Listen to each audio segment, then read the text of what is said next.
This is the national television of Burundi that you keep on watching. Thank you for joining our programs.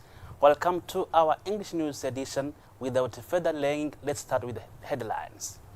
Within this English news edition, we are going to take you through the plenary session that took place this Friday under the auspices of the Speaker of the Burundian National Assembly, Daniel Gerard Ndabirabe. The special guest to this session was the Minister of Finance, Nestor Ntahontuye, who was invited to respond to the questions of the parliamentarians.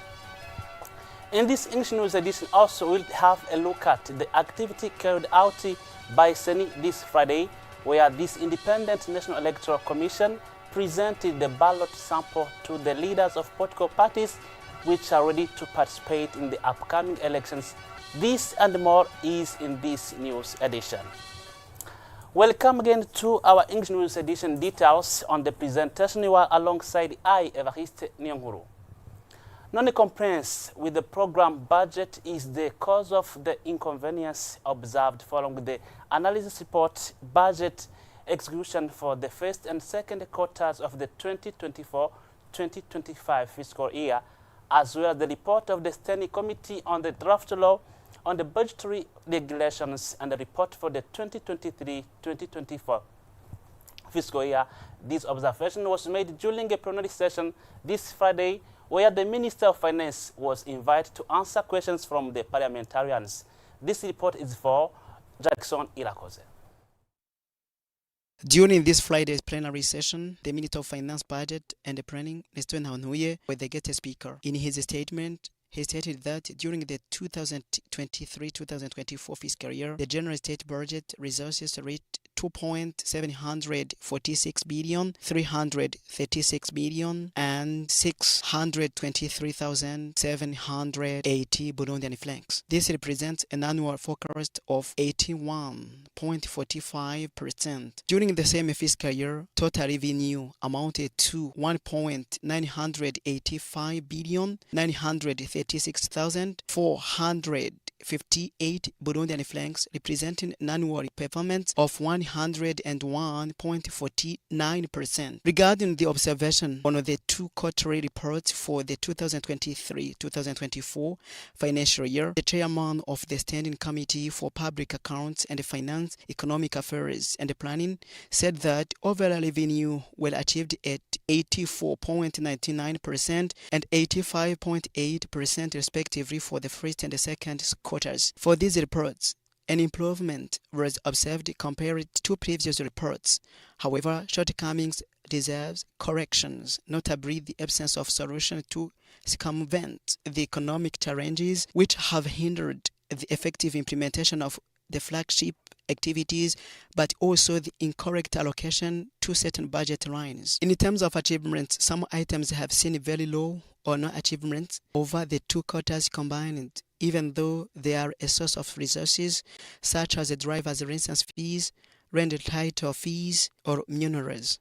During his speech, the Speaker of the National Assembly, Daniel Gerard Ndabirabe, noted that the clue of the budget problem stems from the resistance to implementing the program budget. After analyzing two reports, the Finance Committee realized that there is a speculation by some investors who bring in dual-weighted products and sell them at the same price as non-dual-weighted products. As a result, the Honorable Deputies proposed to the Burundian government that it set an official price for all excavated products. Regarding minerals, the report showed that an amount remains in the accounts of the Bank of the Republic of Burundi, but it has not yet been transferred to the Ministry of Finance to be accounted for the current budget year. The Minister of Finance, Nestor Ntahontuye, assured them that the e-law had been corrected and would be taken into account for the next budget year.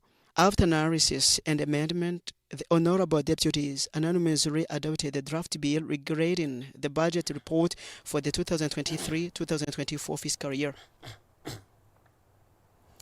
The Presidency of the Republic of Burundi provided 100 cement bags this Friday to support the residents of Nkenga, Busoro, Kota of Muha commune in their drinking water supply initiative. Jean-Claude Karegwa Ndenzako, political and social cultural advisor to the presidency of the Republic of Burundi, appreciated the residents of this locality for this initiative. Chagiso Irakoze once again.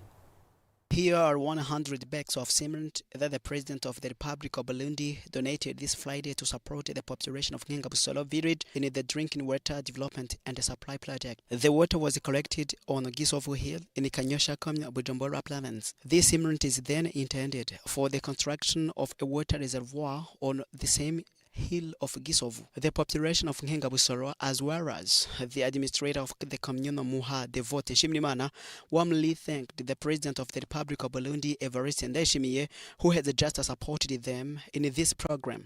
Jean-Claude Karegwa Ndenzako, political and social cultural advisor to the President of the Republic of Burundi, who represented the services of the presidency, said that this cement is a response from the head of state following a letter addressed to him by the population of Ngengabusolo requesting assistance. He congratulated the population to the self-development project and called on others to follow the model. And at a time when Burundi is on the eve of elections, the political and the social cultural advisor to the President of the Republic of Burundi called on the population to safeguard peace and security in order to peacefully carry out development activities.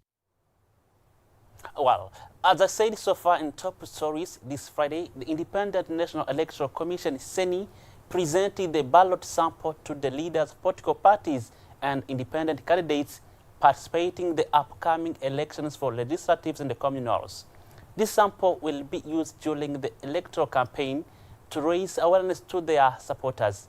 It is the presentation that took place during a meeting organized by CENI with leaders of political parties and independent candidates involved in the elections that are to the hand.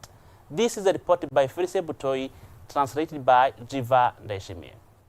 This meeting was organized by the Independent National Electoral Commission, CENI, for leaders of political parties and independent candidates who will compete in the elections of deputies and the municipal councils in order to give them specimen ballots. It was also an occasion to discuss the day of May 9th, 2025, which is dedicated to the launch of the electoral campaign by the head of state at Ngoma Stadium in Gitega province. Participants in this meeting raised concerns related to the number of proxies that will be allowed at each polling station. Prospero Gwamiye, the president of the Independent National Electoral Commission, CENI, told them that the law stipulates that an agent is entitled at only one proxy and must appear on the same electoral list as the principal. At the end of this meeting, a directory of polling stations was given to the president of the political parties forum. This directory will allow the competing candidates to determine the number of electoral representatives who will represent them at the polling stations. The Congolese refugees camp of Musenyi in Rutana province are facing the issue related to the shortage of drinking water while refugees increase day after day. It is in this framework that the National Institute in charge of supplying clean water, AHAMA in acronym, this Wednesday brought the devices that will be used in water supply. Let's have more details from Joseph Murindajam. In this refugee camp of Musenyi, located in Giharo commune of Rutana province, Congolese refugees raised an issue of drinking water shortage. It is in this line that the Agency of Improved Basic Sanitation has granted equipment serving as water supply in order to find out a suitable solution to this issue. The technical director of this agency, Pascal Shimirimana, explains that they are dealing with this drinking water supply for ensuring hygiene in this refugee camp. Refugees in this camp ask for the increase of taps in order to supply water in enough quantity so that they avoid dirty hands diseases related. This agency in charge of basic sanitation indicates that it's going to increase these activities of drinking water supply in this refugee camp in collaboration of other partners in order to enable as well neighboring population to have access to drinking water. As you are already aware, every Friday we take you through the chronicle news about disasters. Today, we highlight the current situation on landslide occurred in Gihosha zone, exactly at Winherekwa village, where citizens of that locality whose houses are in dangerous situation are claiming for the effective solution to this pressing issue. Marius Mhigwe arrived on the ground. Chali River, originated from the mountains of Gishingano, is now challenging the situation at Winhelekwa village, Gihosha zone. Here, the landslide had occurred and caused damages, invading houses as well as this load. Now, neighboring houses are endangered while this load is getting smaller and smaller. Pedestrians are hardly getting away while motorcycles are passing with difficulties.